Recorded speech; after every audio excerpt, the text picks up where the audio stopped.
સમાચાર પાટણથી પ્રાપ્ત થઈ રહ્યા છે। પાટણમાં કોંગ્રેસના 3 ઉમેદવારો મોડી રાતથી જ ગાયબ છે। કોંગ્રેસના ત્રણેય ઉમેદવારોને અંડરગ્રાઉન્ડ કરી દેવામાં આવ્યા છે। કોંગ્રેસના શહેર પ્રમુખે ભાજપ પર આક્ષેપો કર્યા છે। દીપક પટેલે ભાજપ પર સામાજિક દબાણ આપવાનો ગંભીર આરોપ લગાવ્યો છે। ચૂંટણીનું ચિત્ર સ્પષ્ટ થયા પછી ઉમેદવારો પરત ફરશે। ગુજરાતમાં સ્થાનિક પર્વ ઉજવાઈ રહી છે। આ સ્થાનિક પર્વમાં પાટણ શહેર નગરપાલિકા વિસ્તારમાં મજબૂત લડાયક ઉમેદવારો અમે મેદાનમાં ઉતાર્યા છે।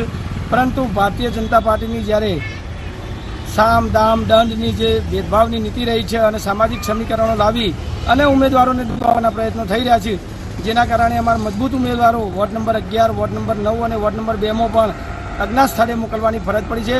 ખરેખર આ સ્થાનિક સ્વરાજ્યનું ચૂંટણી ચાલી રહી છે, સામસામે લડી લેવું જોઈએ, નહીં કે આવી દબાણની નીતિ અપનાવી અને ઉમેદવારોના ફોર્મ પાછા ખેંચાવવાની રાજનીતિ ભારતીય જનતા પાર્ટીએ કરવી ના જોઈએ।